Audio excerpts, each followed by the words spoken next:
perfect.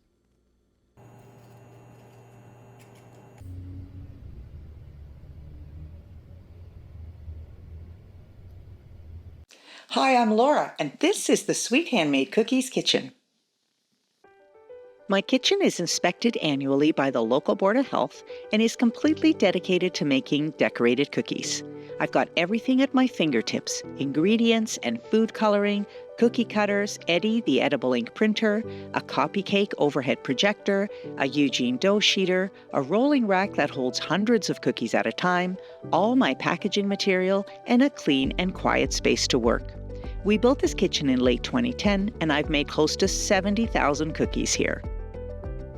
January is usually a pretty quiet time in my kitchen. People are just tired of eating and are trying to stick to their New Year's resolutions, I guess. I know I am. So I usually set aside time to deep clean the kitchen and plan for the year ahead. But when orders come in, it's back to work I go. Like this set to celebrate little Lucy, who was getting baptized. Mom and I corresponded back and forth until we had come up with the perfect design of a very pale pink color palette with butterflies, little shoes, an initial, 2 plaques with text, and a pink and golden plaque with flowers and greenery and butterflies. Once we had established the design, a deposit had been paid, and the date of pickup drew closer, it was time to get started on the cookies. After making the dough, I rolled the dough into thin sheets in my Eugene dough sheeter, and I placed those sheets in the freezer until I was ready to work with them. Because I roll so much dough, the sheeter was a very worthy investment, and it is one of my favorite time-saving and body pain-saving tools. The rolled dough stays in the freezer anywhere from 30 minutes to a week. I like to clean as I go, so as soon as I got the dough in the freezer, I got working on the dishes. My kitchen has a hand washing sink and a 2-basin sink for washing dishes. The Health Board approved method for washing dishes in a 2-basin sink is to scrape the dishes and then wash them in a sink filled with hot soapy water, rinse them under hot running water, and then soak them in a diluted bleach solution before allowing them to air dry.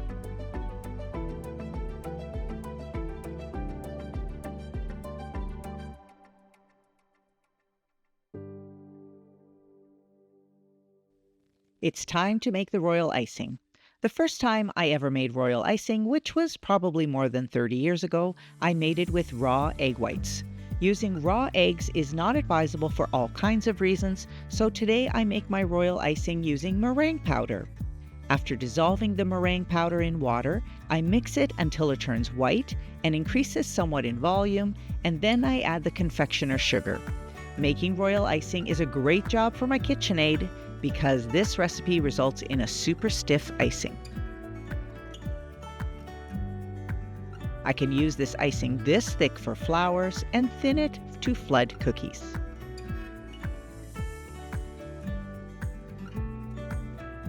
It's time to cut the cookie shapes, starting with a few plaque shapes. I use a ruler to press down on the cutter. I find this cuts the cookie straighter, and for some cutters, it's just more comfortable on my hand, like this silver cutter that doesn't have a rolled edge at the top. This order is for 24 cookies, and so I will cut all the cookies before starting the baking process. If it's a bigger order, I start baking as soon as I cut, because with bigger orders, every minute counts.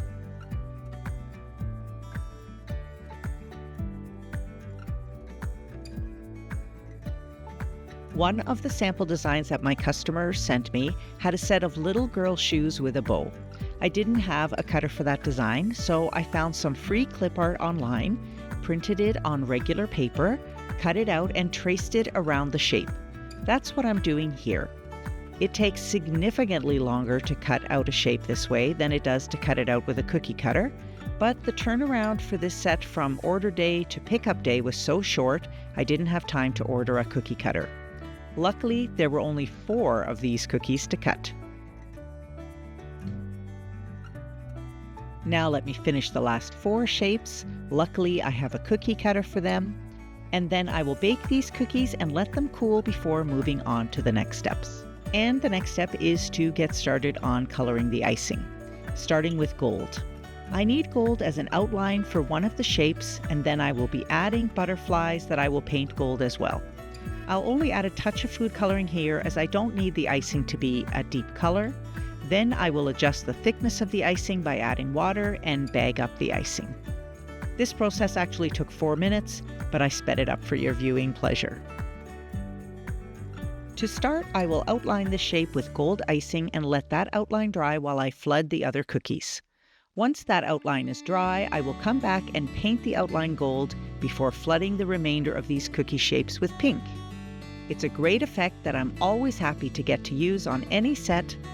Wait until you see the final cookie. 4 of the 6 designs are going to be flooded in white, and I prepped some white icing, bagged it up, and started flooding.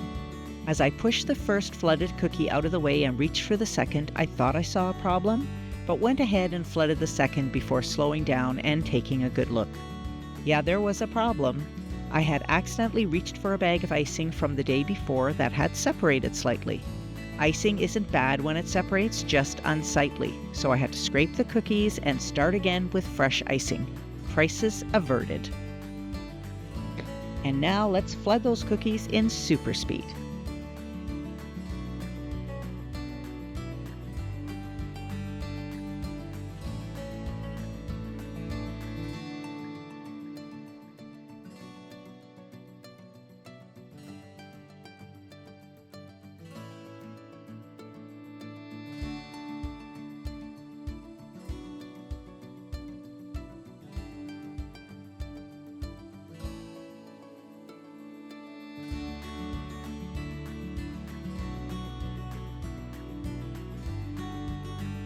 Remember that gold outline I put on the first cookies?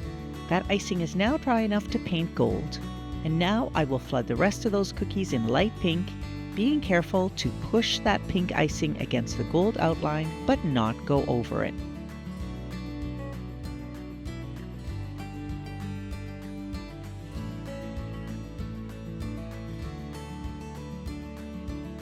Five hours have now passed since I put the base layer on those cookies, and that layer has dried enough for me to pipe on vines. I will paint those vines gold once they are dry enough, and then I will add the finishing touches on these particular cookies.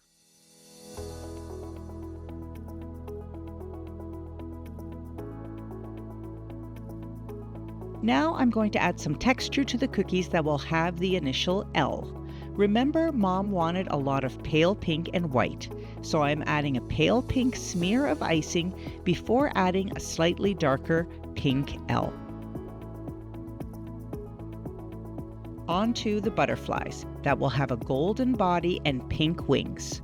I'm using my overhead projector for this cookie, and this view gives you a sense of how it works to shine an image onto a cookie for me to trace.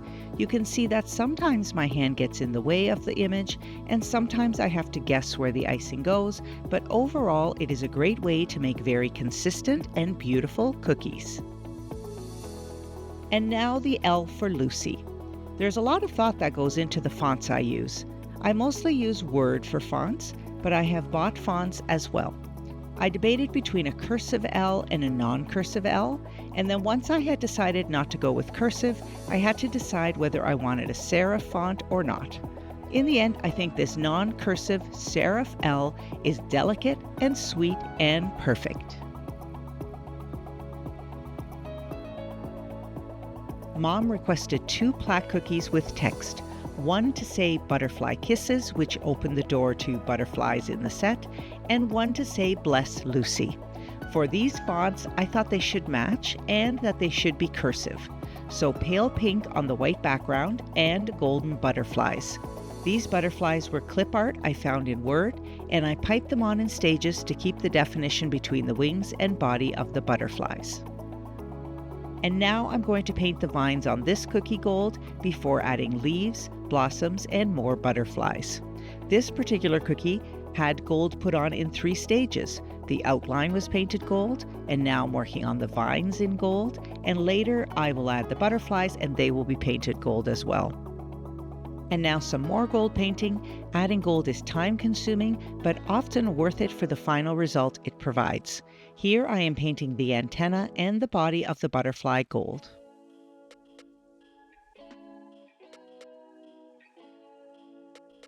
And now I'm adding the finishing touches on the vine cookie, including leaves, blossoms, and the butterflies. And finally, more gold. You can see the shine of those butterflies on the plaque cookies in the background, as well as on the vine cookies. So worth the effort.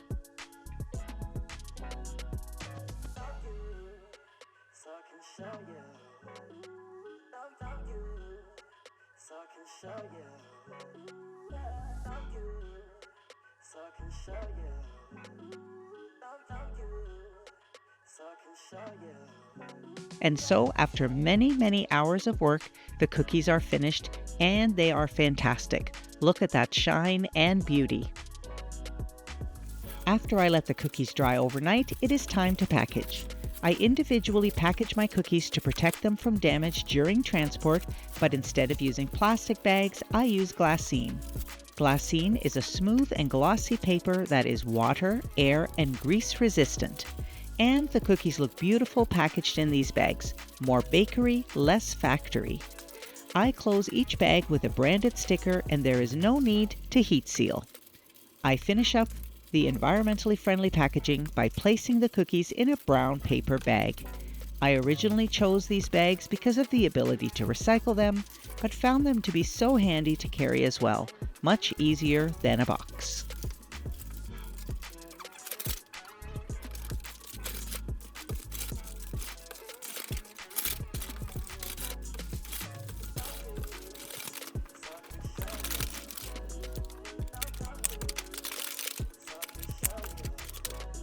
One last look at these fabulous cookies, and congratulations to Lucy and her entire family.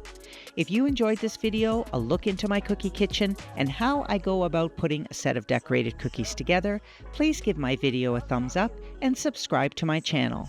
And if you are interested in ordering cookies from me, I am located in Ontario, just north of the GTA. Visit my website or social media channels. Information is located in the description of this video. Thanks for watching.